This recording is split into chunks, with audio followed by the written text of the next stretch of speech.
30:30, Edgardo Melgar en vivo comienza ya.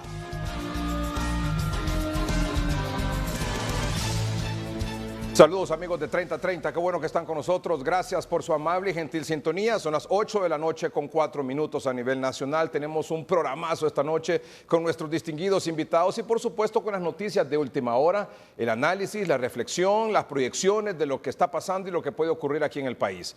Tenemos unas gráficas hoy que queremos mostrarles que sin duda alguna generarán mucho impacto positivo aquí en el Distrito Central, sobre todo porque estamos impulsando, promoviendo la necesidad aquí en el Distrito Central de más centros de atención que hemos denominado aquí en el noticiero hoy mismo y en 30:30 hospitalitos para poder atender a pacientes leves y moderados y descongestionar los grandes centros hospitalarios que atienden a pacientes con COVID-19. El doctor Omar Videa, nuestro consultor, asesor, es médico internista, está con nosotros, permanentemente aquí con nosotros analizando el tema de la pandemia. Doctor, gracias por estar aquí. Muy buenas noches, licenciado Edgardo Melgar y amable auditorio de 30:30, listos para el análisis que será muy enriquecedor en esta noche. Sin duda alguna que sí. También nos acompaña aquí en este estudio el doctor Marco Tulio Medina. El doctor Marco Tulio Medina es, como ustedes saben, es neurólogo, es un científico, fue decano de la Facultad de Ciencias Médicas de la Universidad Nacional Autónoma de Honduras, forma parte de este comité de vigilancia de la mesa multisectorial que analiza los avances de la pandemia del COVID-19. Doctor, gracias por estar aquí. Muy buenas noches, licenciado Melgar. Es un placer, un honor estar con usted y poder transmitir al pueblo hondureño la importancia que tiene cualquiera de las decisiones que se van tomando en función de preservar la vida de nuestro querido pueblo. Muy bien, muchas gracias, doctor Marco Tulio Medina. Y en efecto, se están tomando información, decisiones de última hora que ya tendremos en detalle para ustedes, y no solo la noticia, sino que el análisis. Se incorpora también esta noche a 30:30 el doctor Elmer López Lutz, es médico internista y también es dermatólogo. Doctor, buenas noches. Buenas noches, licenciado Melgar, y también a los colegas en cabina, doctor Videa y doctor Marco Tulio Medina. Muy bien, muchas gracias. La noticia que ya no es oficial todavía, debo decirlo, no es oficial todavía, pero en la mesa multisectorial que está integrada por representantes del gobierno y de muchos otros sectores, se ha tomado una decisión que se dará a conocer en los próximos minutos. Está anunciada una cadena de radio y televisión a las 8:30 de esta noche, donde probablemente ya se vaya a oficializar que el Distrito Central, reitero, el Distrito Central y solo el Distrito Central vuelve a la fase 0. ¿Cuál es la fase 0? Entiendo que la fase 0 es cuando estaban abiertas solo los supermercados, los bancos, las ferreterías y las estaciones gasolineras. Solo el Distrito Central. No estoy seguro todavía qué va a pasar con los restaurantes. No estoy seguro todavía si volverán a abrir las ferreterías. Pero lo que sí estoy seguro es que solo por el momento la información que tenemos aquí en 30:30 es que estarán abiertas los bancos, los supermercados, las estaciones gasolineras y las farmacias. Y que se podrá circular en el Distrito Central solo con la terminación del dígito que corresponde. Por ejemplo, es el dígito, mañana lunes es el dígito 6. Entonces, mañana se puede circular en el Distrito Central dígito 6. Y que los salvoconductos que se habían emitido para otro tipo de negocios, para otro tipo de empresas, para otro tipo, quedan cancelados o suspendidos temporalmente. ¿Cuánto va a durar esta medida? No lo sabemos todavía. Probablemente aquí se sepa en el transcurso del programa. ¿Solo es en el Distrito Central? Sí, solo es en el Distrito Central. El resto de los municipios, el resto de departamentos, el resto del país se mantiene tal y como estaba en la fase 1 de la reapertura económica y social y siempre circulando con la terminación del último dígito de su tarjeta de identidad. El primer comentario sobre este tema y la información también más oficializada sobre este tema o más cercana a lo oficial, porque oficial va a ser ya cuando lo anuncien, la tiene el doctor Marco Tulio Medina, que precisamente forma parte de esta mesa, de este comité de vigilancia de la pandemia por parte de la Universidad Nacional Autónoma de Honduras y de esta mesa multisectorial. Doctor, por favor. Muchas gracias. El día de hoy y los días precedentes, este comité que es presidido por el señor rector Francisco Herrera Alvarado y en el cual interviene el Comité COVID de la Universidad Nacional Autónoma de Honduras, las iglesias de nuestro país, el ministro Madero, el COEP, entre otros, se ha analizado junto con los epidemiólogos, tanto de SINAGER, cómo los epidemiólogos y expertos en salud pública de la Universidad Nacional Autónoma de Honduras, la evolución de la epidemia y que, como sabemos, el epicentro ha cambiado de San Pedro Sula a Tegucigalpa y el Distrito Central en general. Lo cual implica de que tenemos un número realmente muy importante de personas afectadas. La preocupación que nos lleva a todos los médicos y grupos de salud es cómo vamos a poder ayudar a la población a que salga avante, sobre todo aquellos que tienen problemas graves. De tal manera de que hace unos minutos hablábamos con el señor rector sobre la recomendación que ha sido una recomendación unánime del Comité de Vigilancia en el sentido de que se vuelva a la fase 0, como bien lo mencionaba el licenciado Melgar, y que corresponde a una también decisión de hacer una recomendación fuerte a todos los ciudadanos de nuestra ciudad capital en el sentido de evitar las aglomeraciones, de extremar todas las medidas. Las personas que son de tercera edad y con factores de riesgo deben de mantenerse en casa. Todos los que tienen que mantenerse en casa se deben de mantener en ella, y si usted tiene que salir, tiene que tomar todas las medidas de precaución, incluyendo mascarillas y las medidas que se han recomendado para evitar la epidemia. Efectivamente, en unos minutos, SINAGER hará la decisión final que creemos que será en esa línea que ha planteado el Comité de Vigilancia. Esto implica, doctor, que solo es para el Distrito Central, ¿correcto? Es correcto. Tal como ha ocurrido y se ha venido analizando, San Pedro Sula fue el epicentro de esta epidemia, y hay varios lugares, como sabemos, en nuestro territorio nacional, pero no de la magnitud que tiene el Distrito Central. Consecuentemente, en el resto es diferenciado esta recomendación en función de ese nivel de epidemia diferencial que está ocurriendo en el territorio nacional, y que solo en este caso afecta, debido a las consecuencias graves de la epidemia, el Distrito Central. Y se mantendría abiertos en el Distrito Central las ferreterías, perdón, las ferreterías no estoy seguro.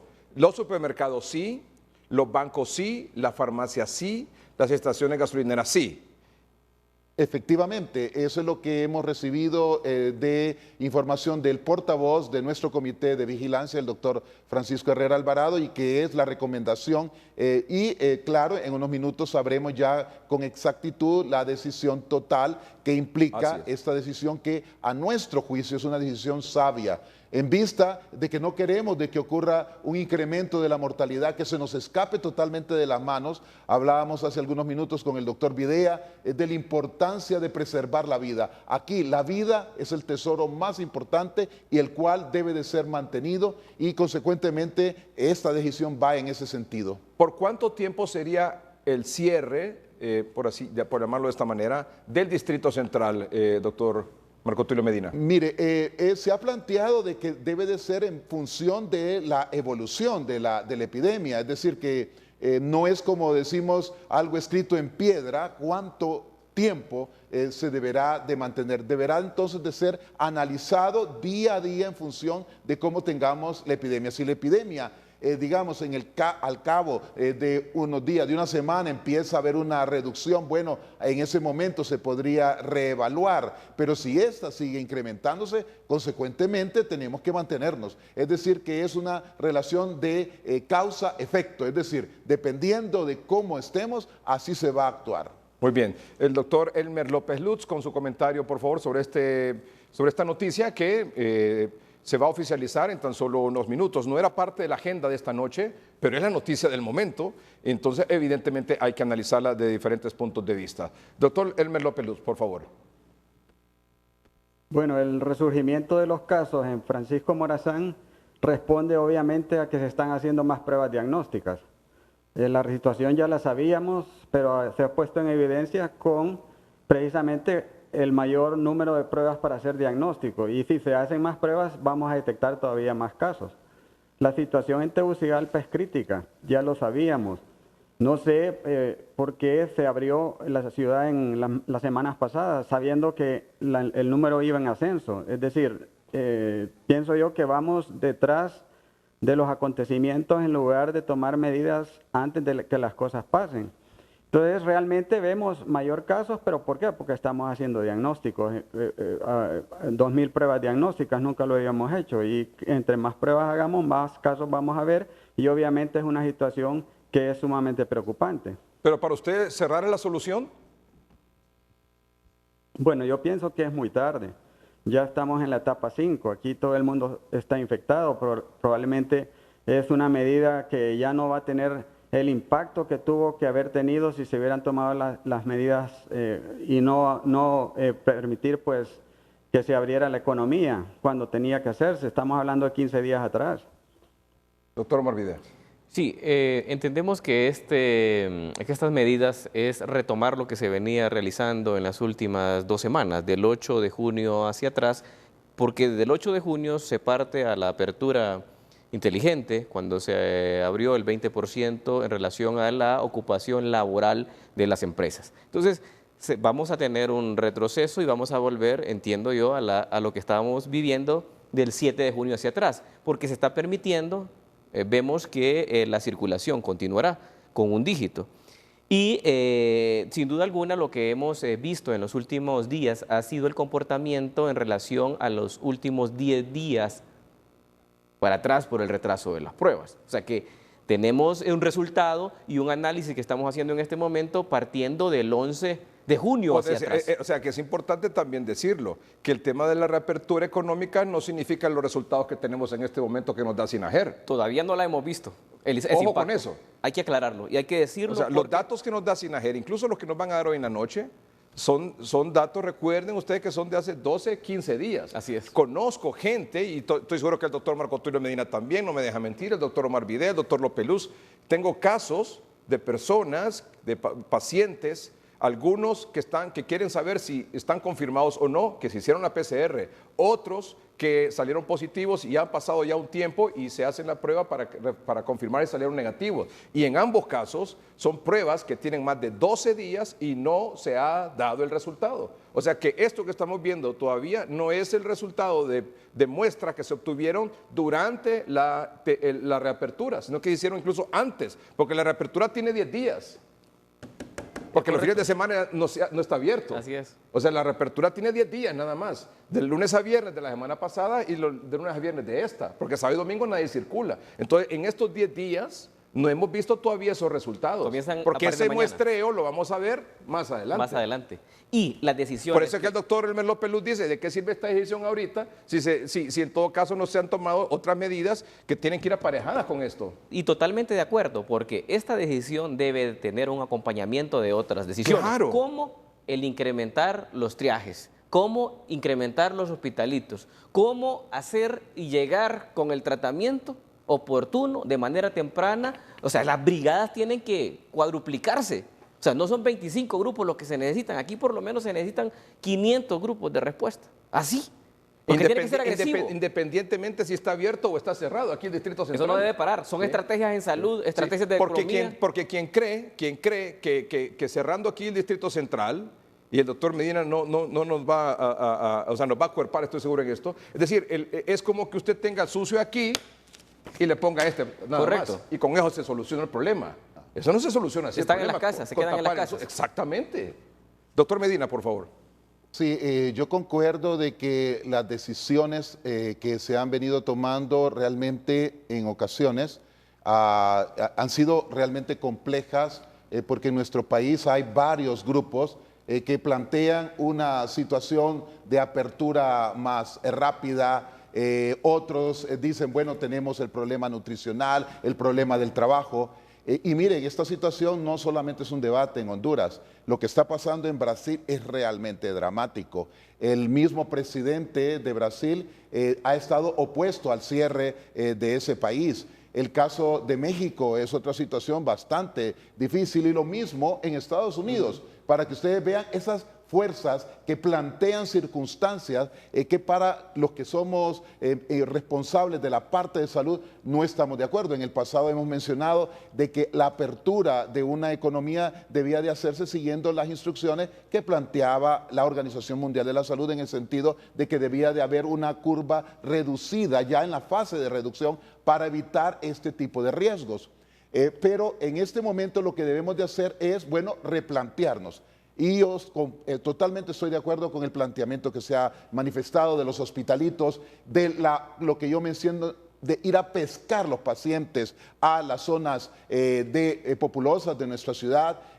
Felizmente se cerraron los mercados porque sabíamos de que ahí había ocurrido una circunstancia antes de que se aperturara la economía. Los mercados ya estaban abiertos y lo sabemos los tegucigalpenses. Cuando pasábamos por el mercado, olvídese, ahí parecía que ahí era una feria. ¿Sí? Es decir, las circunstancias eran otras. Entonces, ahí hubo un gran problema como ocurrieron en otras partes del mundo, para no ir más lejos, en Guayaquil, donde había esa actitud. Creo que en este momento lo que debemos de hacer es plantear una estrategia de salud pública agresiva, en el cual debemos de empezar a hacer una vigilancia, hacer un cerco epidemiológico. Y miren, recuerden de que muchas personas son asintomáticas y a esas hay que hacerle pruebas también. No solamente a las sintomáticas, porque usted puede creer de que ahí no hay ningún problema cuando en realidad lo hay. Entonces la estrategia debe de ser aún mucho más agresiva, buscar los casos y aislarlos y remitirlos. Y tenemos por supuesto que fortalecer el sistema de salud, que sabemos que está realmente endeble, y eso es una preocupación enorme. Doctor Elmer López Luz, usted ha planteado, de nada sirve cerrar si no se toman las medidas que se deben adoptar, y ser agresivo en la búsqueda de los casos. Totalmente de acuerdo. Mire, yo pienso que es cierto, las pruebas van atrasadas, pero estamos viendo los cuadros clínicos, pues. Es decir, lo que estamos viendo ahorita ya, sabemos que esta enfermedad tiene un periodo de incubación de alrededor de 4 o 5 días. Ya estamos viendo las consecuencias de la política desde hace 15 días, con nuestras emergencias llenas, con los hospitales llenos. Estamos en una situación donde usted va al hospital escuela, por ejemplo, y hay 70 personas en la carpa en este momento que no tienen a dónde ubicarse. Y ese número con seguridad va a ir en incremento. Entonces, estamos de acuerdo con todas las medidas, pero también tenemos que tener en cuenta los pacientes graves, los pacientes moderados, que cada vez necesitan más y más cuidado, y no tenemos en este momento una solución, porque los lugares como el San Felipe, como el Instituto Cardiopulmonar, el Hospital María están llenos. El Hospital Escuela cada vez tiene que abrir nuevas salas. Empezó con una sala de 20 pacientes, ahora tiene 150, 160 pacientes ayer y hoy. Y el Hospital Escuela es el hospital que en Tegucigalpa es la emergencia del capitalino, pues permanece abierta las 24 horas. Yo tuve ayer un paciente que quise enviar al Hospital Instituto Nacional Cardiopulmonar, llegó a la puerta y el guardia le dijo que estaba lleno y que no había cupo. Se fue después al Hospital María y ocurrió lo mismo. Se fue a los hospitales privados y no había cupo en ningún hospital. Terminó yendo al Hospital Escuela, que es el único lugar que tiene puertas abiertas y ahí no podemos rechazar pacientes. Y entonces hubo que sentarlo ahí en la carpa, y no tenemos en este momento más espacio para los pacientes moderados o graves. Bueno, entonces aquí el punto es abordar, número 1, el tema de las PCR. Número 2, el tema de las pruebas rápidas, que lo planteaba el doctor Marco Tulio Medina. Número 3, ¿qué hacer con estos pacientes graves? Como el caso de los pacientes que acuden al hospital escuela, o que buscan una atención en un hospital privado, sí, o en el Hospital María, o en el tórax, que ya dicen que no hay. ¿Y qué hacer también con los pacientes leves a moderados? ¿Dónde vamos a ubicar esos pacientes leves y moderados? Vamos a un corte comercial, en un momento continuamos. Continuamos con 30-30 gracias a Didemo Honda, la marca de motos número 1 en el mundo.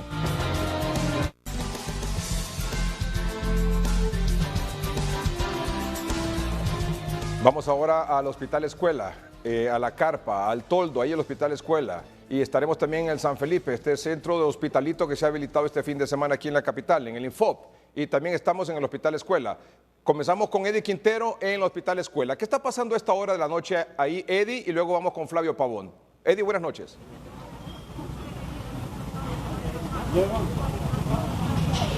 Buenas noches, licenciado Melgar y amigos telespectadores de 30-30. Lo primero que hay que decir con claridad meridiana es que las carpas que están a mis espaldas, que operan acá en el Hospital Escuela, no se van a cerrar como había trascendido en las últimas horas.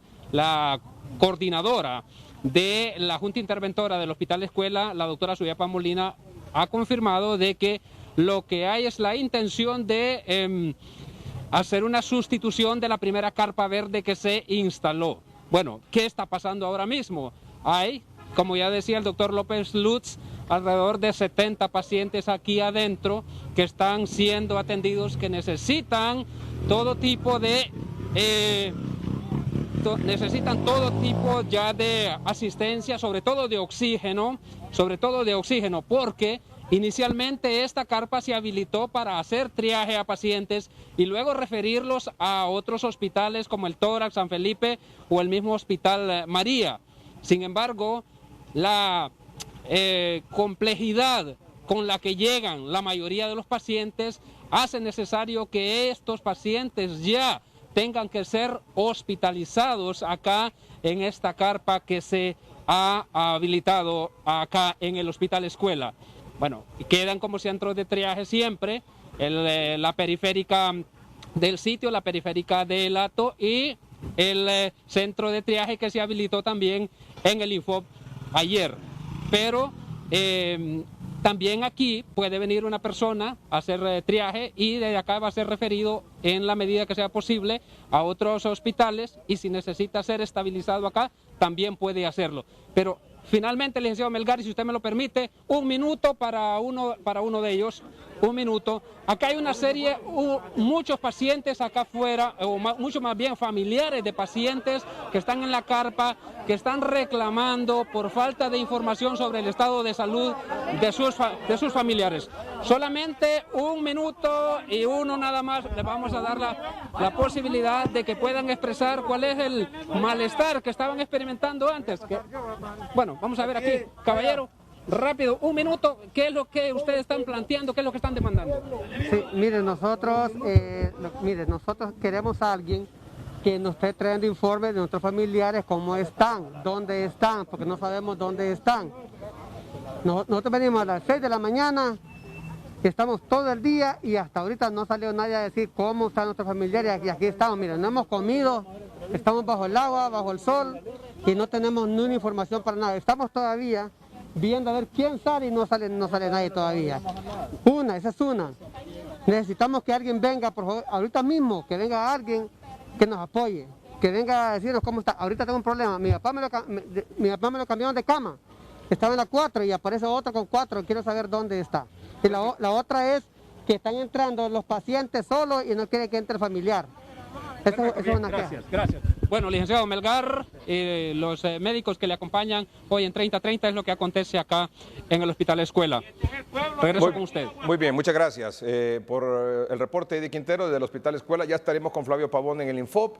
Reiteramos, Distrito Central queda abierto, bancos, supermercados, estaciones gasolineras y farmacias. Sí. En un momento, solo el Distrito Central se cierra con circulación siempre de un dígito. Me refiero a las otras actividades. A nivel nacional se mantiene la fase 1 de la reapertura económica y 8:41 de la noche, a las 8:32 comenzó la cadena, así que vamos rápidamente con el análisis del doctor Marvidea. Estamos llegando... Bueno, perdón, lo anterior ya lo habíamos dicho, ¿verdad? Sí. Que solo el Distrito Central, lo decía el doctor Marco Tulio Medina, y lo comentaba también el doctor Elmer López. Volvemos a la fase 0. ¿Qué es la fase 0? Se circula en el Distrito Central siempre con un dígito. Correcto. Y queda abierta, según lo que dijo el oficial, supermercados, mercaditos o pulperías, farmacias, gasolineras y bancos. Y se circula con un dígito. Eso fue lo que él mencionó. Correcto. Eso fue lo que él dijo. No mencionó ni comida ni tampoco mencionó ferretería. Doctor Marco Tulio Medina, así estamos, ¿verdad? Así es. Así es.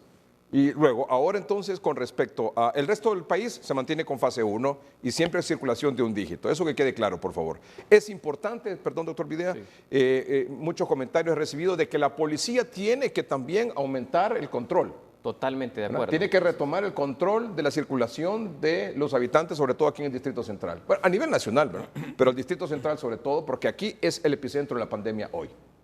Su análisis de los resultados, doctor. Correcto.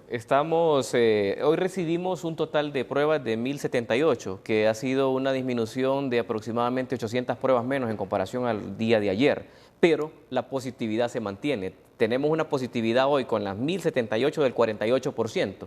Ayer fue del 54% y el promedio de estos 3 últimos días ha sido del 49%. O sea, según el número que hagan, la positividad se va a seguir manteniendo y la tendencia va a ser que la mitad de las pruebas que se realicen en el país van a resultar positivos. Esa es la tendencia. Como lo decía el doctor López Lut, entre mayor número de pruebas, mayor número de casos, pero el 50% es la tendencia que se está marcando.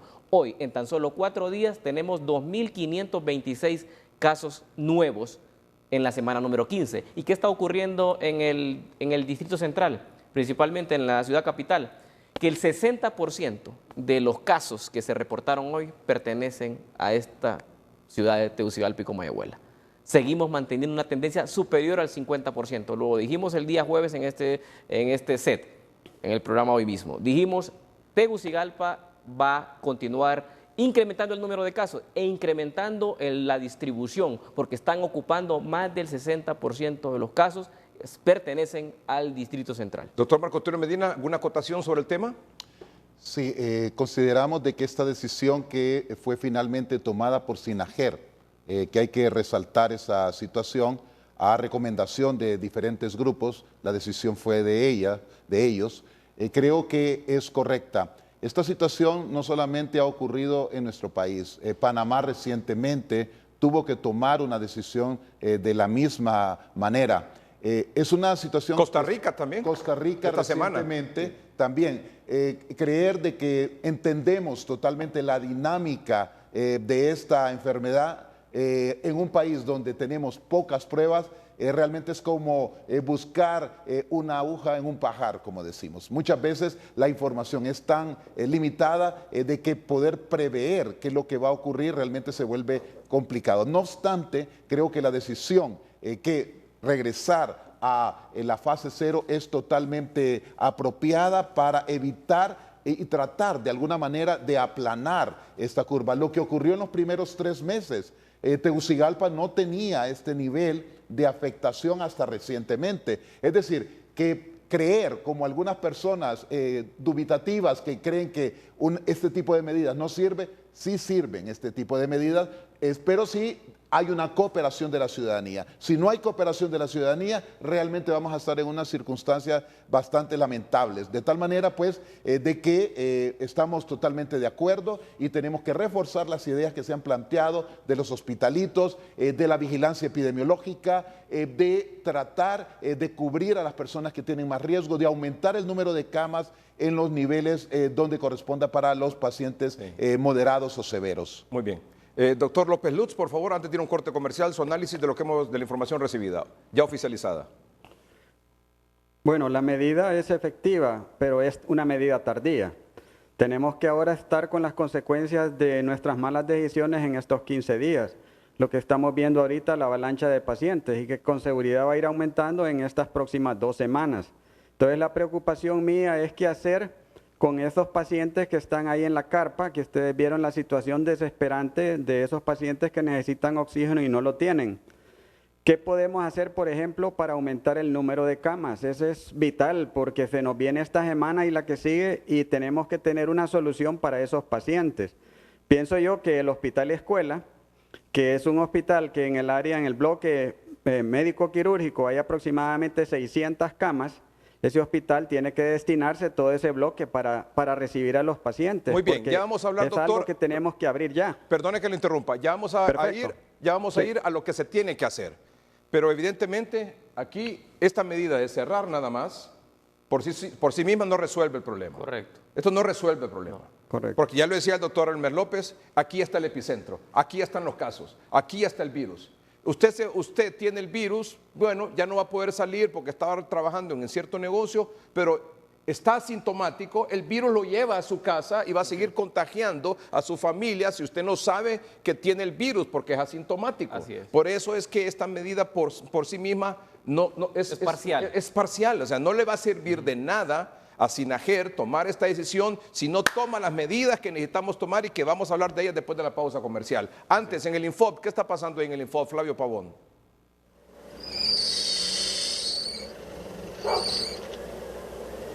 Buenas noches, licenciado. Buenas noches, distinguidos invitados.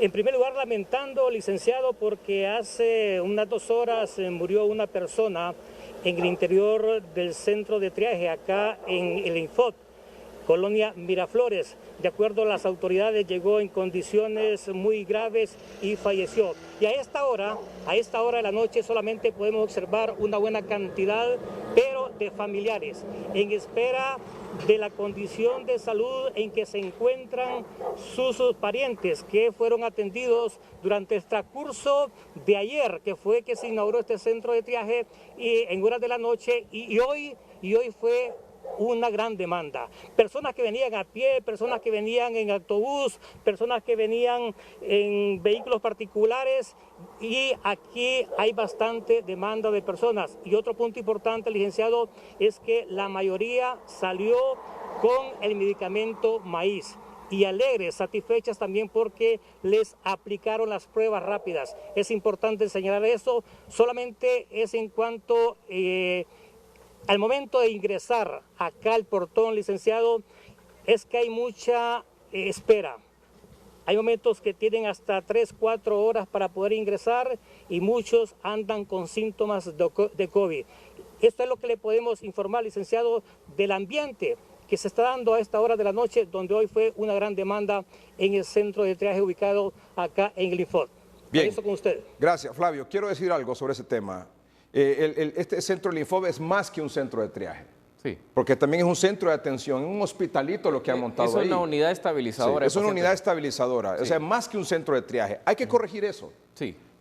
El ingreso debe ser fluido. Más fluido. Más fluido. Llega un paciente con síntomas, porque la queja de los médicos, muchos en hospitales, es que el paciente llega en una fase ya complicada. Sí. Entonces, el ingreso al hospital, a este hospitalito tiene que ser mucho más rápido, ¿verdad? Para evitar complicaciones de un paciente en el portón. Así que llamamos la atención a las autoridades sobre ese particular. Y adentro, qué bueno, como dice Flavio, están dando el medicamento, sí. En este caso el tratamiento oficial, que es el tratamiento maíz para pacientes con síntomas leves que pueden ser estabilizados ahí y regresados a su casa. La ventaja de esto es que descongestiona los hospitales, pero no es suficiente. ¿Sabe usted cuántos de esos centros hospitalarios o centros de atención u hospitalitos, como los hemos llamado aquí en el noticiero, sabe cuántos de esos necesitamos aquí en el Distrito Central? Mínimo 10, para tratar de contener esto y que no se nos desborden más los hospitales. ¿Cuáles hospitales? El San Felipe ya no tiene camas. El Hospital Escuela ya no tiene. Decía el doctor López Lutz, y ya nos va a ampliar cómo ellos están buscando la manera de internamente derivar pacientes de un lado a otro. El Seguro Social está a tope también, y el María también, y no digamos el Tórax. Estos 5 hospitales, San Felipe, Hospital Escuela, el Seguro Social, el María y el Tórax, no tienen cupo, ni tampoco la privada. No tienen, no hay. Entonces, ¿qué es lo que se requiere? Estos hospitalitos en todo el Distrito Central. Ya volvemos.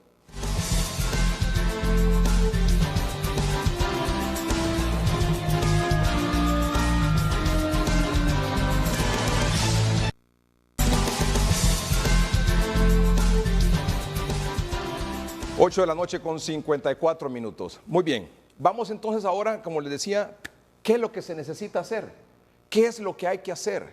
Aquí en el noticiero hoy mismo, junto con los doctores, hemos hecho muchas propuestas, algunas las han adoptado, otras no, y a otras las adoptan quizás ya con un poquito de manera tardía. Pero ahí vamos. Bueno, vean estos gráficos que vamos a mostrar esta noche. Yo le agradezco mucho, infinitamente, al ingeniero Ami Noel Martínez. Es un colaborador de la Secretaría de Salud y es un asesor también en este tipo de temas de 3030 y en Noticieros hoy mismo. Él es cartógrafo y nos ha hecho para este programa unas gráficas que muestran, actualizadas, que muestran la cantidad de barrios y colonias con más casos positivos aquí en el Distrito Central según los datos oficiales de Sinajer. Y en base a esa cantidad de casos confirmados en estos barrios y colonias, ¿qué hizo el ingeniero? Los aglutinó y les pone el color rojo y dice ahí, En ese lugar hay que establecer, instalar, habilitar un hospitalito. Total. Vea qué fascinante. La primera gráfica, por favor, la mostramos aquí, a full pantalla. Dice lo siguiente. Este es un mapa de rango de casos COVID en el Distrito Central, fecha 21 de junio. Para que vean, esto es Tegucigalpa, atención, este es el Distrito Central, Tegucigalpa y Comayagüela. 0 casos, en blanco obviamente, con rango de 1 a 10 casos, las zonas color verde. Con rango de casos de 11 a 20, amarillo. Con rango de 21 a 30 casos positivos, anaranjado. Y con rango de más de 30 casos confirmados, el color rojo. ¿Cuál es la colonia, por ejemplo, ahí la tiene usted, doctor Videa, cuál es, por ejemplo, la Las colonia? Torres, Las Torres, por ejemplo. ¿Cuántos casos tienen Las Torres ahí? Las Torres en este momento tiene 60 casos. ¿Es el de mayor? No, hay uno con mayor. Vamos a ver, bueno, está La penitenciaría, sí, pero de Barrios y Coronas aquí en el Distrito esa, Central. Está, Aquí se lo muestro. vamos a ver. Aquí dice, ¿ve? Colonia Villanueva Norte tiene 77 casos. Es la colonia con más casos aquí en el Distrito Central. Colonia Villanueva Norte, con 77 casos. Es la colonia que más casos tiene. Y de ahí para abajo, 76, 60, 30, 22, etcétera, etcétera. Vamos entonces a mostrar lo siguiente. Este es Tegucigalpa. Y vea usted aquí entonces, por ejemplo, el sector Miraflores. Todo ese color rojo es el sector de Miraflores. Esa es la colonia Miraflores, que tiene un rango ya de más de 30 casos. Todo esto es la colonia Miraflores y sectores aledaños. Ahí están Las Colinas, El Dorado, Jardín de Miraflores, Miraflores Sur, Altos de Miraflores, etcétera, con rango de verde que es de 1 a 10 casos. Correcto. Ojo a esto. Sí. Entonces, en esa zona roja, lo más cercano posible hay que instalar o habilitar un hospitalito. Y entenderíamos que en este caso, de esta zona, El del Infop funciona. Funcionaría. Funciona el del Infop. Sí. ¿Estamos? Sí. Ven aquí. Para este cuadro, de esta zona de Miraflores, el Infop funciona. ¿Estamos Sí. de acuerdo? Totalmente. Doctor Hermes López, ¿estamos de acuerdo? Estamos de acuerdo. Muy bien. Vamos con la siguiente gráfica. Vamos al sector de la Cerro Grande. Siempre en rojo el rango de más de 30 casos confirmados. En verde el rango de 1 a 10 y en amarillo el rango de 11 a 20. Vean la colonia Cerro Grande zona 4, la Cerro Grande zona 3, la Cerro Grande zona 2. 67 casos, Solo ahí. solo ahí. Luego está la Vía Cristina, el Lolo, la Vía Franca, Las Pavas, la Vía Unión.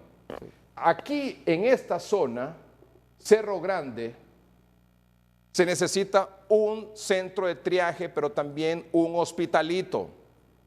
¿De cuántas camas podría ser, doctor Marco Tulio Medina? Idóneamente 50 camas, un hospital pequeño sería idóneo. Sí. Doctor Elmer López. Estoy de acuerdo. Sí, muy bien.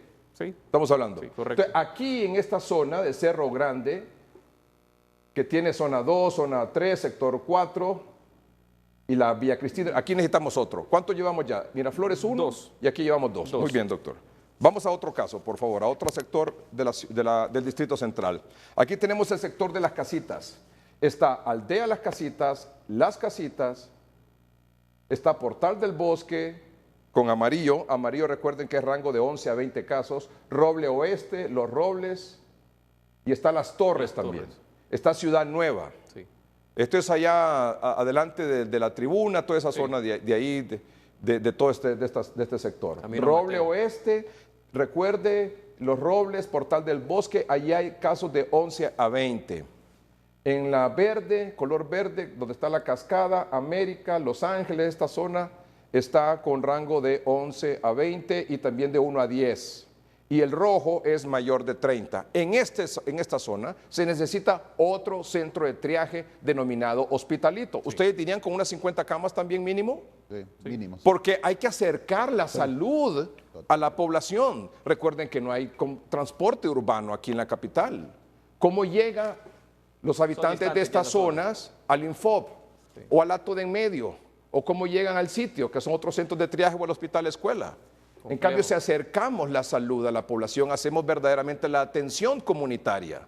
Vea qué impactante y qué fabuloso es esta gráfica que hemos centralizado aquí para ubicar en estas zonas rojas, verdes y amarillas, dependiendo de la cantidad de casos, cómo ahí se debe de ubicar un centro de triaje, pero no solo de triaje, sino que de atención. O sea, ahí recibimos a pacientes leves y moderados, les damos oxígeno, los hospitalizamos, los estabilizamos, los dejamos ahí, que quizás, ¿cuánto tiempo podría tomar eso? ¿Un día? ¿2 días? ¿Horas? Sí, puede tomar dependiendo en el momento, en la condición que llegue el paciente. Muy bien. Licenciado Melgar, me parece extraordinario el trabajo que usted nos está presentando. Realmente esa ha sido la aspiración que hemos estado planteando, la georreferenciación de los casos para los casos graves y moderados. Pero también aquí podríamos agregar un elemento adicional, que es también hacer una especie de cerco epidemiológico en el cual estas personas no se movilicen, porque ¿qué es lo que va a ocurrir? De que si estas personas empiezan a salir a otros sectores, van a contaminar el resto de los sectores. Entonces aquí esto ya lo ha hecho otros países. El ejemplo, el último, fue China, en Beijing, en el cual cerraron el principal mercado de China y además pusieron en cuarentena y limitación de circulación varios barrios. ¿Qué es lo que queremos aquí? Es acercar la salud a la población. Sí. Contener el virus, como decía el doctor Medina, que no se continúe diseminando. Aquí, ¿cuántos, por ejemplo, asintomáticos cree usted que hay? Estos solo son los casos confirmados, ojo. Sí. Aquí cuando está en rojo, amarillo y verde son casos confirmados, pero ¿cuántos asintomáticos habrá en estas zonas? Miles. Miles. Miles. Miles. Entonces, si en esos centros de atención, denominados por nosotros hospitalitos, sí, pudiéramos realizarle pruebas rápidas a la población, tendríamos ya un muestreo de realmente cómo está la cosa aquí en la ciudad. Y no tendrían la necesidad de estarse movilizando y todo lo tendrían concentrado ahí. La gente se moviliza porque está buscando atención médica y se moviliza de zonas distantes, de un extremo a otro. Mire cómo está ese hospital escuela, sí, cómo está la carpa, que nos decía el doctor López Y ahí Luz. proceden de todos estos lugares. Exactamente, pero si nosotros les habilitamos un triaje ahí y un centro de atención, que le hagan pruebas rápidas, que le den tratamiento maíz y lo despachen a su casa ya estabilizado, no va este paciente a ir a ocupar una cama de uno de estos hospitales que puede ser necesitada por una persona que sí está en condición grave, crítica o que necesita cuidados intensivos. Correcto. Esto es lo que necesitamos, la atención comunitaria, contener el virus aquí en los barrios y colonias y no esperar que lleguen a los hospitales. Licenciado Melgar, otra cuestión importante es el tema educativo en esas zonas. Fíjese que usted mencionaba una de las colonias, no voy a mencionar cuál, pero parte de mi grupo de investigación me decía, fíjate que lo que hacen durante las tardes es o ponerse a jugar fútbol o ponerse a beber en una cantina de ahí sin importarles nada. Entonces yo creo que aquí es ir a la comunidad también para ir a intervenir y de una manera apropiada decirles no pueden hacer esto, esto más bien puede empeorar aún más la situación. Se pueden hacer varias estrategias dentro de la comunidad. Y por ejemplo, hablando de la comunidad, ¿dónde se deberían de instalar estos centros de atención? Que no tienen que ser un lugar demasiado grande, pueden ser en la iglesia más cercana. Sí, en los centros comunales. En centros comunales, si es que hay ahí. En una bodega, ¿cuánta gente no tiene bodegas aquí para alquiler? Probablemente estén vacías o se pueden replantear para darle espacio ahí a camas, pacientes. No necesita camas hospitalarias, necesita una cama que tenga el oxígeno a la par. Esa es la clave. Correcto. En este momento es el oxígeno. Puede ser también, bueno, le decía iglesias, pueden ser en institutos, en centros educativos, bilingües o es decir, privados o no. Esto es una emergencia en la que tenemos que colaborar todos. Claro. Vamos ahora al sector del Hato en Medio. Vea qué impresionante esta gráfica. Sí. Sector de Hato en Medio, miren cómo está el Hato en Medio. La Bella Oriente, cómo está la Guaymura, la Residencial San Juan, Altos de Trapiche en amarillo, allá Vías Palmeras, Residencial Los Olivos, Residencial del Trapiche, Altos de Trapiche. No sé si el Clipper que le denominan, esta clínica que está ubicada en el Hato de en Medio como triaje, tendrá la capacidad de por lo menos atender ahí unas, no sé, 20, 25 personas que necesitan una cama y necesitan oxígeno y el tratamiento maíz. No lo sé. ¿Tienen ustedes información de esto? Con la ministra nosotros hablábamos sobre la necesidad de que este sector de las Clippers se incrementara en su tamaño. Ella nos mencionaba que había alrededor de 20 camas, pero la magnitud de población que hay ahí requiere realmente un hospitalito un poquito más grande del que estábamos mencionando, Así es. con el objeto de poder apoyar. Así es. Vamos a otro sector. En este caso, el acto en medio, lo que necesitamos es fortalecer el que ya tenemos, ampliarlo. Veamos el sector, por ejemplo, de la Centroamérica Oeste. Atención a esto. Está ya el Carrizal con más de 30 casos, la Centroamérica Oeste. 44 la Centroamérica. ¿Cuánto tiene la Centroamérica? 44. 44 casos. Está la Torocagua, está la Independencia. Y en color verde, que son los casos de 1 a 10, miren todas esas colonias. En rango amarillo también, de 11 a 20, el Pedregalito, la Iberia, Residencial Centroamérica Nexo, Centroamérica Este. Mire toda esa cantidad de casos que hay ahí. Impresionante. Este es otro lugar donde se debe habilitar otro centro de atención. Sí. ¿Cuántos centros llevamos ya, doctor? Ya serían alrededor de ¿Sí? 4 ¿Sí? o 5. Sí. Y los planteamientos, vea que estos focos están diseminados en la capital, pero distantes. Sí. Distantes. Claro. E interesante también para la estrategia, porque así puede usted agrupar un número de colonias que pueda darle una cobertura de asistencia. Exactamente. ¿Y qué es lo que se necesita ahí? Volvemos y repito, quizás unas 25 a 50 camas, el oxígeno, el tratamiento maíz, observación de parte de... ¿Tienen que ser médicos especialistas los que están ahí? ¿No?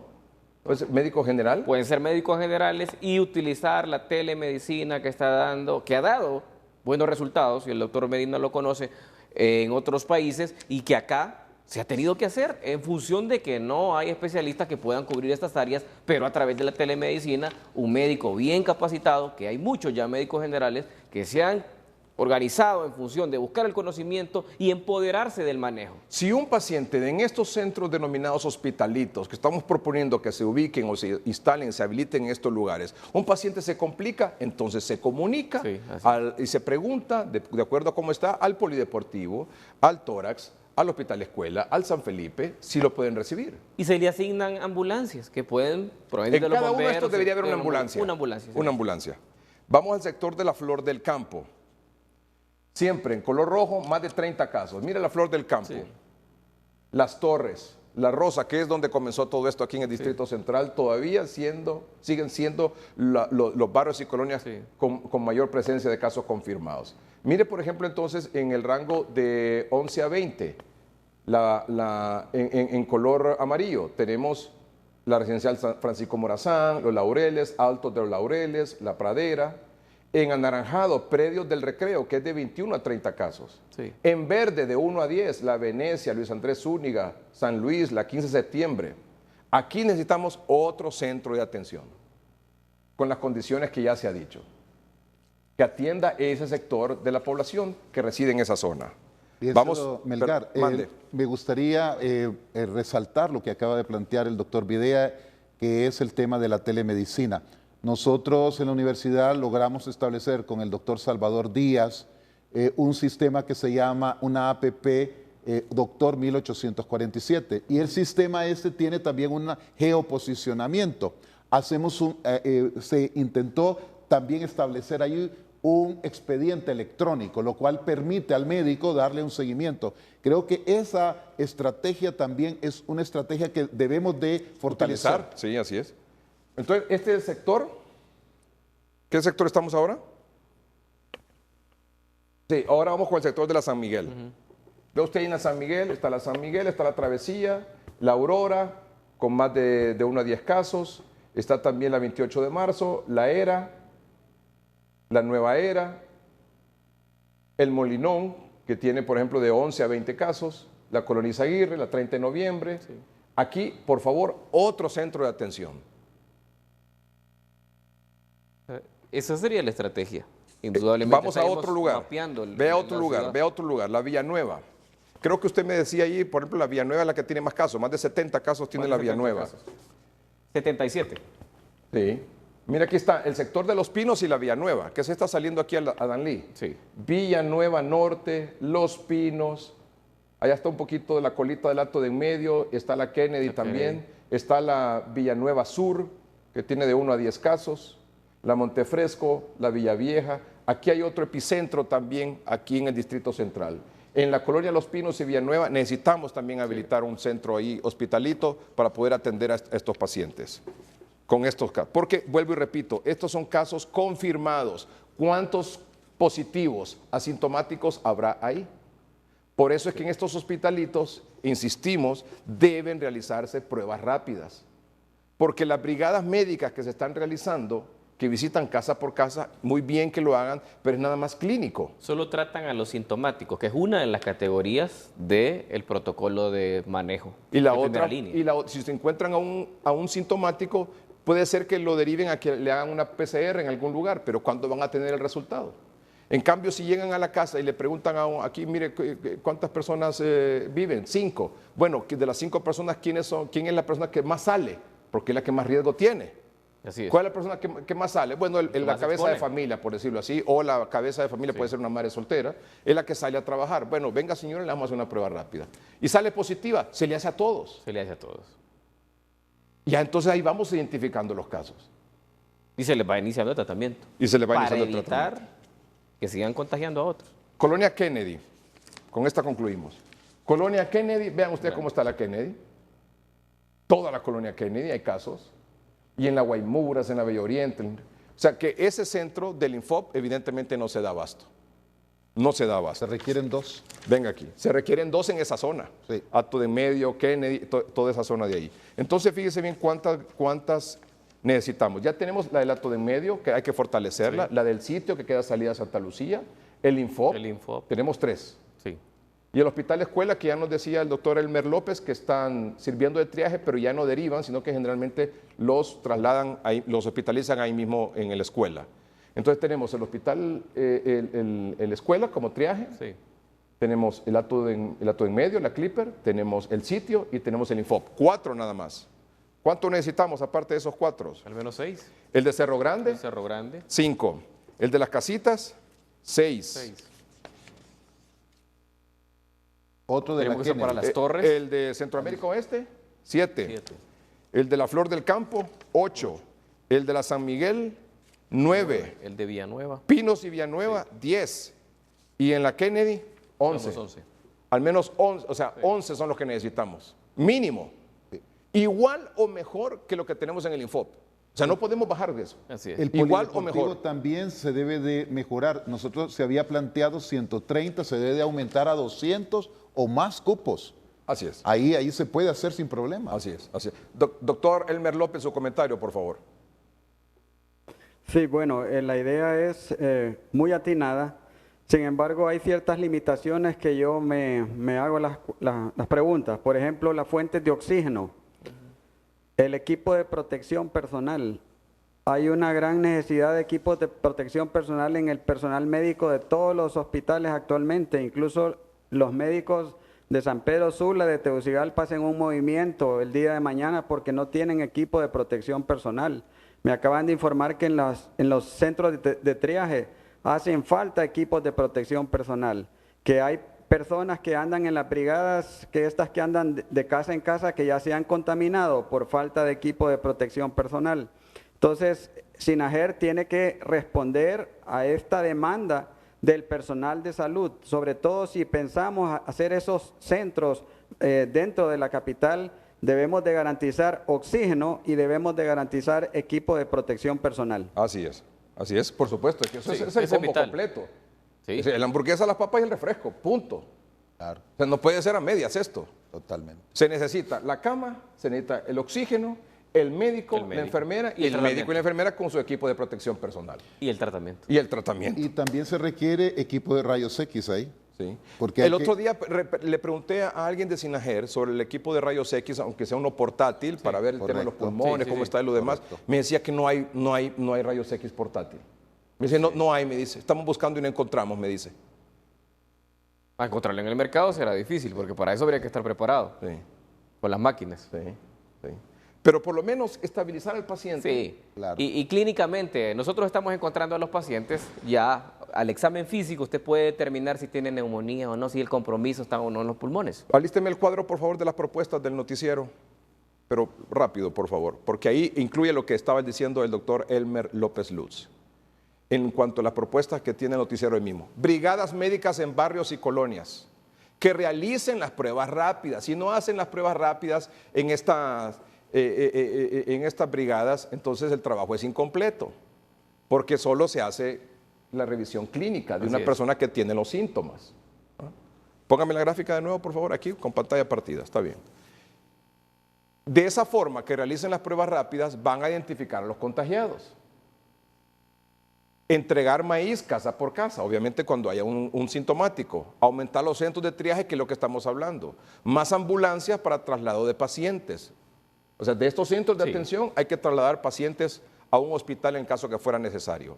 Ampliar al máximo la capacidad de hospitales. Ya nos va a hablar el doctor Elmer López Luz de eso. Asegurar oxígeno, contratar personal médico y de enfermería y garantizarle su equipo de bioseguridad. Con respecto a las pruebas rápidas, esto debe de ser una combinación entre pruebas rápidas y PCR. Eso siempre hay que tenerlo presente porque recordemos de que hay un periodo en el cual pudiera ser de que no se ha generado en la primera semana los anticuerpos y la persona ya tener la enfermedad. Entonces, hacer una combinación de una manera clínicamente apropiada. Sabemos de que hay limitantes, pero siempre la PCR es la que se está planteando. Es más, nosotros ahorita con Sir Salvador Moncada estamos planteando para unos municipios hacer una estrategia como la que usted está planteando, que es la correcta, que es ir con brigadas, hacer pruebas, aislar, dar tratamiento y hacer un proceso educativo, que creo que es una estrategia apropiada. Eso es lo que decía el doctor Elmer López Luz también. Vamos con el tema de las estrategias para cerrar este punto y ir al corte comercial y regresamos con otra de las cosas que se debe hacer en este momento aquí en el Distrito Central. En el tema de las estrategias es donde nosotros hemos enfocado el asunto de los hospitalitos. Como les decía, yo me emocioné mucho el viernes cuando me informaron de esto del seguro, del Infop. Y yo espero que eso realmente vaya, los detallitos esos que nos reportaba Flavio, de que hay que corregirlos, que haya más información, que sea más rápido el ingreso de los pacientes al centro, que sean atendidos correctamente y de forma oportuna y bien hecho. Nos decía que el tratamiento lo están entregando, qué bueno también, pero evidentemente necesitamos mucho más de eso. ¿Tenemos la estrategia, por favor, el cuadro? Ahí está. Fortalecer los hospitales regionales, porque esto no solo hay que hacerlo aquí en el Distrito Central, sino también hay casos en el interior del país. Fortalecer los hospitales regionales con personal médico y de enfermería y suficiente oxígeno. O sea, lo que queremos hacer aquí con estos centros pequeños, hay que hacerlo en el interior del país también. En Tegucigalpa y San Pedro Sula, habilitar estos hospitalitos para atender pacientes leves y moderados. En polideportivos, en el Infop, en la Vía Olímpica, en hoteles podría ser también una opción. Estos hospitalitos deben contar con médicos, enfermeras para observación y seguimiento, oxígeno, rayos X, laboratorio y tratamiento. Ampliar al máximo la capacidad de los hospitales que atienden pacientes graves y críticos. San Felipe, María, Seguro Social, Tórax, Hospital Militar, Leonardo Martínez y Catarino Rivas. Insistimos, en estos barrios y colonias, con estos casos, estos 10 u 11 centros que se deben habilitar, pueden ser en una iglesia, en una escuela, primaria, secundaria, en un kinder. Como cuando hacemos las elecciones, se convierten en centros de votación. Hoy que no sean centros de votación, sino que centros de atención a pacientes sospechosos de COVID. Todos trabajando en eso. Patronatos involucrados en eso. Líderes de la comunidad, asociaciones de padres de familia. Si esto no nos involucra a todos, los muertos se contarán aquí por un montón. Así es. Esa estrategia fue llevada a cabo, incluso más evolucionada la suya, en Guayaquil, que tuvo un problema gravísimo y el involucramiento de todos aquí es crucial. Todos tenemos que estar involucrados para poder contener esta epidemia. Vamos a un corte comercial y entonces volvemos con el tema del doctor López Lutz. ¿Qué hacer entonces con los pacientes graves? ¿Es posible seguir aumentando la capacidad de los hospitales actualmente o no? Ya regresamos.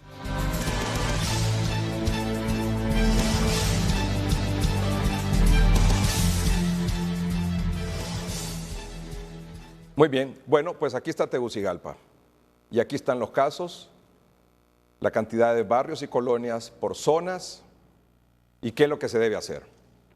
Tenemos actualmente 4 centros de triaje o de atención que hay que fortalecer, el del sitio y el del acto de en medio. Ya tenemos Infop y tenemos Hospital Escuela. Necesitamos, según lo que las gráficas que vimos aquí, 8 más. 8 más. Con las especificaciones que ya los doctores han dicho. Y debo agradecer de nuevo el tremendo trabajo profesional del ingeniero Ami Noel Martínez, que ha levantado este trabajo espectacular para, ¿cómo se llama? ¿Cómo lo decía usted, doctor Medina? Esta es una georreferencia. La georreferenciación, que ahora, mire, la georreferenciación... Seguir esta estrategia, ¿qué significaría? Mire, esa es una estrategia que ha sido enfatizada por muchos lugares alrededor del mundo, Hong Kong, Taiwán, China. Esta es la manera como usted debe de trabajar. Hacer esto aquí, hoy, en el Distrito Central, ¿qué significaría? Significaría poder actuar de una manera apropiada, racional, establecer los centros hospitalarios para evitar mayores muertes y para contener la enfermedad. Y que las autoridades no vayan a creer que con este asunto del cierre parcial, por así decirlo, del Distrito Central, la cosa se va a calmar. No, el ascenso va a continuar. No podemos tomar una actitud pasiva, sino proactiva. Exactamente. Doctor Elmer López Lutz, ¿qué hacemos con los pacientes graves? Mire, es una situación extremadamente preocupante, porque esos pacientes que están, por ejemplo, ahí en la carpa del Hospital Escuela, ya son pacientes que están ingresados, que lo que pasa es que no tienen una cama, pero son pacientes que necesitan oxígeno para poder sobrevivir. Y esta es una verdadera emergencia que todos tenemos que involucrarnos. En el Hospital Escuela existen varias salas que disponen de oxígeno. Necesitamos movilizar más pacientes dentro del Hospital Escuela, pero con la cooperación de todos los sectores ahí. Por ejemplo, el especialista en medicina interna, que es el que maneja estos casos normalmente, ya dio su capacidad, ha sobrepasado su esfuerzo. Estamos nosotros en una situación que no tenemos el apoyo que teníamos antes, por ejemplo, de los estudiantes universitarios de medicina. Los estudiantes de sexto y de séptimo año han desaparecido. Es cierto, ellos reclaman un equipo de protección personal, pero hay que dárselos, pues hay que solucionar el problema. Los muchachos tienen miedo y no se acercan, y son un elemento valioso en la atención de estos pacientes. Necesitamos dotar a estos muchachos de equipo de protección personal para que apoyen las actividades, porque ahí el especialista de medicina interna le toca hacer todo, desde sacar sangre a los pacientes, de llevar al paciente a sacarle una cita para una rayos X o una tomografía, de ir a conseguir interconsultas, de hacer recetas, de revisar a los... Todo lo hace el internista que está solo ahí en el Hospital Escuela. Entonces necesitamos el involucramiento de todas las especialidades. La propuesta es que los pacientes suban a las diferentes salas y el personal que está en cada sala, no importa la especialidad, participe en la atención de esos pacientes para liberar a los internistas y que los internistas hagan una labor de supervisión, únicamente dando indicaciones precisas. Pero necesitamos la colaboración de todos los sectores, el sector estudiantil. Por favor, la universidad tiene que involucrarse con sus estudiantes. Los extrañamos terriblemente en el Hospital Escuela. Y entonces necesitamos que todos los sectores, así como lo han dicho mis colegas, esta es una emergencia nacional. Todos tenemos que colaborar, todos tenemos que estar conscientes con esta situación. ¿De cuántas camas podríamos disponer ahí bajo ese replanteamiento que usted nos habla esta noche, doctor, ahí en el Hospital Escuela? Bueno, el Hospital Escuela como complejo tiene dos bloques. El bloque materno-infantil, que es el área de los niños y las mujeres con sus problemas de embarazo, ¿verdad? Problemas relacionados a la gestación. Y el bloque médico-quirúrgico, que es el área de medicina interna y cirugía. Dentro de ese bloque médico-quirúrgico hay varias salas de hospitalización. Por ejemplo, está la sala de otorrinolaringología, está la sala de neurocirugía, están las salas de cirugía, donde hay cirugía general, cirugía vascular, cirugía reconstructiva, y también las salas de medicina interna. Obviamente, el Hospital Escuela se ha ido llenando poco a poco por la necesidad que existe de un espacio. Sin embargo, nosotros tenemos que anteponernos a esta situación. Viene 2 semanas críticas, donde nosotros tenemos que garantizar que haya un espacio para estos pacientes. Ahorita creo que hay como 130. ¿Escucha, doctor? Se me cortó la llamada. Se cortó la comunicación. Bueno, ya volvemos ahí con el doctor. ¿Cuántas disponibles camas tiene actualmente para COVID el Hospital Escuela? ¿Tendrá unas 100? El doctor hablaba de 150. 150. Bajo ese replanteamiento, ¿cuántas podría, replanteamiento interno, esa reorganización interna, cuántas podríamos tener en el Hospital Escuela? Tal vez llegaran a unas 200, 250. 250 o más. Sí. Doctor López Lutz, ¿cuántas camas podríamos tener bajo esa reorientación en el Hospital Escuela? Bueno, el área del bloque médico quirúrgico son aproximadamente 600 camas. Obviamente no podemos desalojar a todos de una sola vez. Claro. Pero tenemos que hacer provisión para trasladarlos, por ejemplo, a las áreas de ginecología que se pueden vaciar los pacientes que no son graves y trasladar algunos pacientes allá.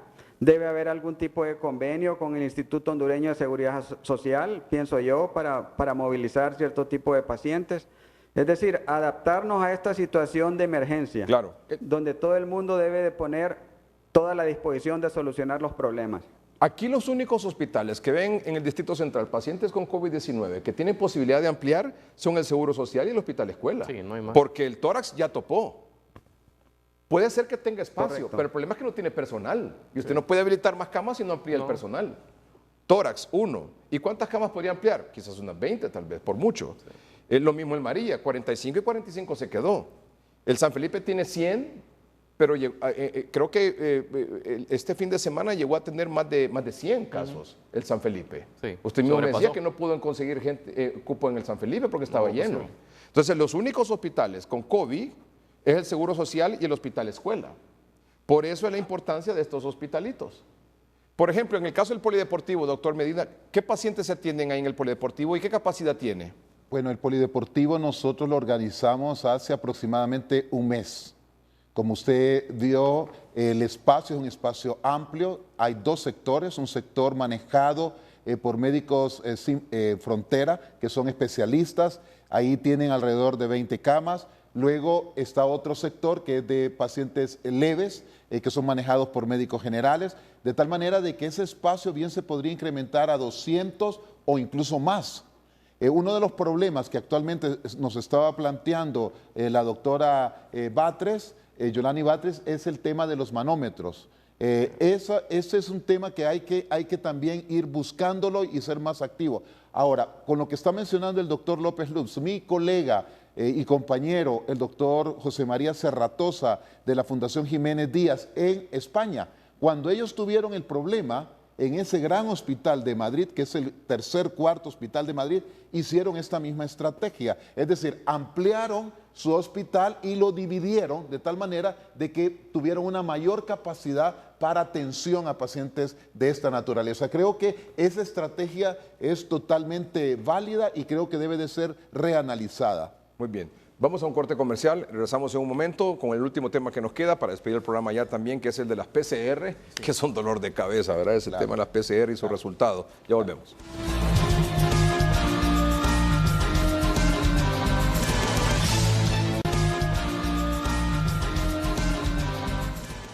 Bueno, preguntan, doctor, si el Departamento de Radiología de la Universidad Nacional Autónoma de Honduras se podría habilitar, por ejemplo, para pacientes que están aquí en el polideportivo, hacerles... los estudios, las tomografías, que son tan importantes, rayos X. Tomografía, rayos X. ¿Es posible, doctor? Totalmente, con el señor rector y el Consejo Universitario aprobó el uso de este espacio. La doctora Susi Handal, quien trabaja ahí, está totalmente disponible, me decía, para ayudar en estas circunstancias. Lo que tenemos que hacer es el trabajo con la doctora Batres para que esto se habilite lo más pronto posible. Excelente, excelente. Muy bien. Bueno, terminamos con este tema, PCR. Su planteamiento, su propuesta, ¿qué hacer? Estamos teniendo resultados de muestras obtenidas hace 12, 15 días. No podemos bajar en el número de pruebas. En todo caso, tenemos que ir ascendiendo. No podemos tener un día 1900 y otro día 1078. Tenemos que ir a identificar esos casos, porque esa es la medida para tener una valoración objetiva de cómo está el comportamiento nacional. Se debe de incrementar, se nos ha prometido, tengo entendido yo, de que se va a habilitar, se va a incrementar el número de pruebas en el departamento de Cortés, que ha dado resultados menores en función a lo que había venido representando el número de casos nuevos en las últimas semanas. Esperamos que se fortalezcan para poder alcanzar y llegar a las 3.000 pruebas mínimo, que creo que ha sido uno de los planteamientos que el doctor Medina hemos coincidido en relación a el incremento de las pruebas PCR y llegar a los 3.000 pruebas. Muy bien. Sobre el tema de las PCR, doctor Medina y luego doctor López Lutz. Totalmente de acuerdo, las pruebas PCR son cruciales para la detección de casos activos. Se está planteando con la universidad también un apoyo por parte del Departamento de Virología para unir esfuerzos y creemos de que esto se debe de seguir incrementando porque sin ellas, junto con las pruebas rápidas, no vamos a tener un cuadro claro de lo que está pasando en nuestro país. Y además se debe de hacerlo rápido, el PCR es rápido. Hay unas técnicas que nos comentaba la doctora Wendy Murillo, en el cual al cabo de 3 horas pueden hacer una corrida, que así le llaman ellos, de 500 pruebas. Entonces tenemos que aumentar nuestra capacidad de diagnóstico. Muy bien, muy bien. Sí, porque tenía la pregunta aquí de la doctora Pavón. Me decía si pueden apoyar con el laboratorio de la universidad, porque ustedes, dice la doctora, con una capacidad tremenda que se tiene ahí y profesional con los biólogos en ese laboratorio para hacer PCR. Totalmente, sí. Eso estamos trabajando en esta propuesta. Es más, Sir Salvador Moncada ha logrado una donación de 2 máquinas. El día de mañana estamos haciendo ya los trámites con el señor rector, el doctor Alan Fajardo y el grupo con el objeto de tener más máquinas, porque sin las máquinas, por supuesto, no podemos aumentar el número de pruebas, pero en esa dirección iríamos para ayudar a que se incremente el número de pruebas. Con una de esas máquinas, la doctora Wendy Murillo nos comentaba que se pueden hacer 500 pruebas en un solo día. Es decir, eso sería, si tenemos 2.000 pruebas y alcanzaríamos, el doctor Videa, el número mínimo que nosotros consideramos que se deben de hacer. Mire, sería fabuloso ese apoyo a la universidad, sí, doctor, sí. No solo con el departamento de radiología, con las tomografías y los rayos X, sino que también con este laboratorio para PCR. Es decir, Salvador Moncada ya tiene el dinero para enviar estas máquinas y ya tenemos las especificaciones. Muy bien. Doctor López Lutz, PCR, ¿qué hacer? Mire, es inaceptable que 3 meses de epidemia y no tengamos aquí el número de pruebas que tienen los demás países del área. Realmente es algo inaceptable, es algo que no tiene explicación, pues es algo que a nosotros los médicos nos limita terriblemente nuestro accionar. En el hospital escuela, ¿cuántos pacientes hay que no tienen todavía un diagnóstico y nosotros los tenemos a veces en las mismas salas de los demás pacientes hasta que el paciente empieza ya con un cuadro respiratorio? Pueden ser en áreas quirúrgicas, entran las mujeres a dar a luz, entran los pacientes para operarse y de repente se complican con un cuadro de insuficiencia respiratoria que nadie sospechaba. Es decir, en este momento, todo paciente que entra a un hospital tiene que tener estas pruebas diagnósticas de entrada para que nosotros los médicos sepamos en qué terreno estamos parados. Esta es una situación extremadamente importante, extremadamente urgente y que todavía no tiene una solución. Muy bien, concluimos el programa esta noche, no sin antes agradecer el favor de su atención. Yo creo que aquí se ha planteado ya más o menos una estrategia a seguir con el tema de las pruebas rápidas en estas brigadas médicas, casa por casa, como lo ha hecho el Seguro Social allá en San Pedro Sula y lo ha hecho el Seguro Social aquí en Tegucigalpa con algunas empresas. Eso es fabuloso lo que se ha estado haciendo. Necesitamos que sean esas pruebas rápidas aquí en esas brigadas médicas. Si no, mi percepción es que el trabajo es el resultado es, el esfuerzo es a medias. ¿no? A medias. Y el resultado es a medias. Y que en estos hospitalitos que hemos planteado que se tienen que hacer al final 8, porque ya tenemos 4, serían 12 aquí en la capital, también se hagan pruebas rápidas ahí.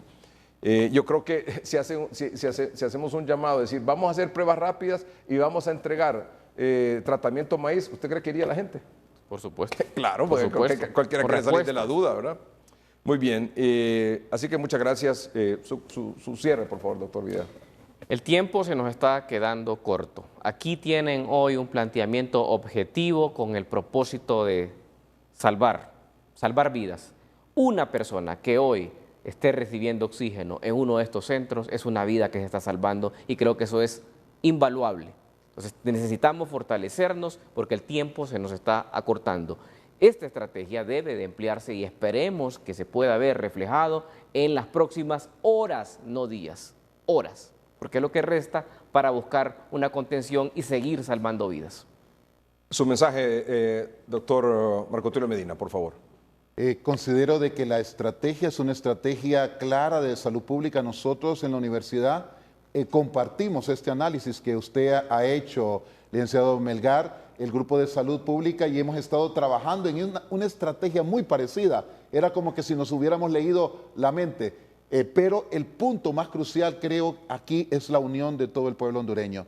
No unidos no podremos alcanzar los objetivos de salvar a muchos hondureños. Tenemos que mejorar muchas circunstancias y debemos de hacerlo pronto. Muy bien, doctor López Lutz, muchas gracias. Bueno, muchas gracias por la oportunidad. Quiero decir que el actor más importante que en esta situación es usted que nos está viendo, usted que tiene que protegerse con las medidas de protección personal, porque si no, no importa lo que nosotros hagamos, los esfuerzos van a ser en vano si usted no tiene conciencia de lo que está pasando y lo que usted debe de hacer, porque si usted se cuida y usted utiliza las medidas que nosotros hemos enfatizado, no se va a infectar nunca. Por favor, háganos caso, no lo queremos de paciente, lo queremos contribuyendo al adelanto de este país. Muchas gracias. Y quiero cerrar también con leyendo el tweet, el mensaje del pastor Alberto Solórzano hoy en sus redes sociales en relación a lo que hemos planteado aquí esta noche.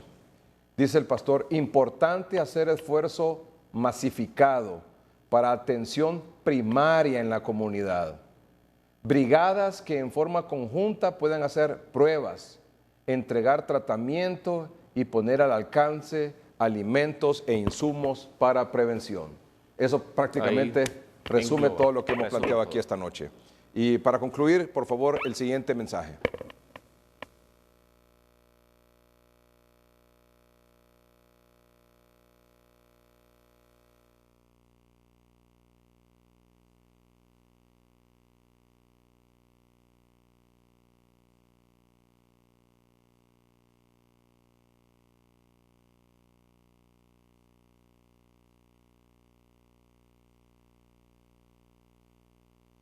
¿Qué pasó? ¿No se escucha? No, ¿se va a poder escuchar o no se va a poder escuchar? Porque creo que es un mensaje del presidente Juan Orlando Hernández en este momento. Desde la circunstancia en la que se encuentra con COVID-19 internado, creo que son 2 semanas la que va a estar ahí en el hospital militar, ¿verdad? Según dijeron. Sí, probablemente sea menos, ¿verdad? Porque un abordaje temprano de la fase pulmonar le puede dar a usted en promedio una estadía de entre 7 a 10 días. En la fase en la cual se está abordando el problema de él, ¿no? Que no fue la fase viral, sino que pasó a una fase pulmonar. Me llamó la atención que pacientes como él, usted me lo ha comentado, que probablemente no tienen muchos síntomas y de repente evolucionan rápido. Así es.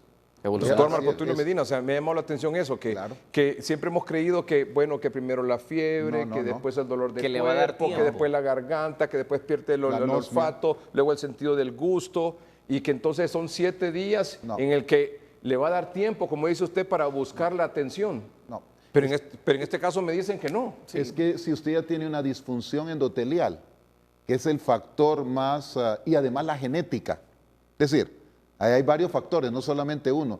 Entonces, eso hace de que rápidamente puede entrar en una reacción, en una tormenta de citoquinas. Y por eso la muerte es rápida. Sí. Exacto. 48 horas, si no se emplea un tratamiento. 48 horas. Si no se emplea un tratamiento de esos, y una persona, que hay que advertirlo, una persona mayor de 60 años que entra en una fase de esos, el 50% muere. Claro. Así es la situación. Entonces, ¿cómo una persona no tiene síntomas y de repente resulta que comienza con problemas respiratorios? Correcto, ¿Es? problemas respiratorios. Claro, pero la dificultad dexametasona en el Reino Unido con el estudio reciente demostró que puede reducir hasta 1/3 la mortalidad en este grupo. Que ese es el último descubrimiento que sabemos, que entre más rápido un esteroide, también se puede reducir esa mortalidad previa. Y el doctor López Lutz, que tiene su tratamiento profiláctico. Él lo ha planteado aquí en el programa. ¿Está el doctor López Lutz ahí? ¿Sí, doctor? Sí, aquí estoy todavía. Me refiero al tratamiento profiláctico Sí. que usted ha planteado. Bueno, ese es un tratamiento que muchos países lo usan, hay cada vez más estudios en que se están llevando a cabo, estamos esperando los resultados. Combinar la hidroxicloroquina con la ivermectina una vez a la semana tiene un factor que potencia su acción, ¿verdad? Muy a diferencia que lo usáramos aparte cada uno de ellos. Además, hay otras acciones que nosotros podemos tomar para prevenir el COVID. Por ejemplo, ese estudio que fue publicado en la Lancet de casi 100,000 pacientes claramente demostró que las estatinas que disminuyen la inflamación, que algunos antihipertensivos, entre ellos los inhibidores de la enzima convertidora de angiotensina, los pacientes que los toman son los pacientes que pueden más sobrevivir a esta epidemia. Entonces, los médicos que tratamos pacientes hipertensos, los pacientes que toman, por ejemplo, enalapril, ramipril, lisinopril, imipramil, perindopril, que son inhibidores de la enzima convertidora de angiotensina, no dejen sus tratamientos. Ese tratamiento lo protege. Los que toman estatinas como atorvastatina, rosuvastatina, no dejen sus tratamientos. Ese tratamiento lo hace que sobreviva, que prolongue su vida. Y además la buena alimentación, el ejercicio físico, como lo hemos enfatizado, son medidas importantes en lo que es la prevención de esta enfermedad. Muy bien. Es decir, nosotros todos podemos hacer algo para protegernos y para tener un sistema inmune todavía un poco más listo para enfrentar este virus. Muy bien, muy bien. Muchas gracias. ¿La hidroxicloroquina, doctor? Sí. Mire, le voy a decir, nosotros lo que hemos venido planteando es que estos tratamientos deben de hacerse mediante ensayos clínicos, Sí. de tal manera de que, por ejemplo, en el caso del maíz, tener datos científicos, así como lo que usted está haciendo. Entonces, de esa manera vamos a tener una retroalimentación muy apropiada y la universidad está abierta, yo le comentaba al doctor Videa, de ese planteamiento. Muy Entonces, creo que hay que ir respondiéndonos varias preguntas. Muy bien. Y en respuesta a ello, a lo que plantea el doctor Marcos Tulio Medina, quiero decirles y comunicarle a toda la población que se ha terminado ya el protocolo de investigación del tratamiento maíz de primera línea. Lo hemos terminado aproximadamente hace 2 horas. Es un documento de más de 50 páginas donde recoge toda la estrategia a emplear desde el punto de vista científico para la comprobación del mismo. O sea Muy que bien. eso ya también lo tenemos. Doctor López Lutz, ¿y ahí en el hospital escuela qué tratamiento le dan a los pacientes? ¿Les dan maíz y les dan catracho? ¿O otro tratamiento? Ok, el tratamiento hospitalario es el tratamiento catracho. Sí. Obviamente, en la fase, eso va de acuerdo a la fase de la gravedad, porque si estamos ya en la tercera etapa, necesitamos tratar la inflamación sistémica, entonces podemos usar colchicina, los esteroides, la dexametasona o sus equivalentes, ¿verdad? Algún tipo de anticoagulación, ¿verdad?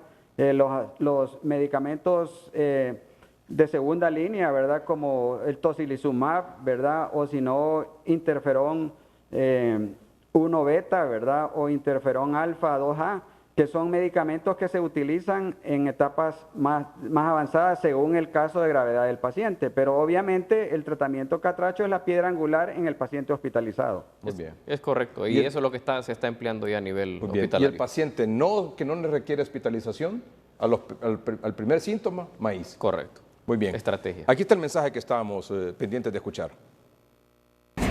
Compatriota, peleamos las más duras de las batallas.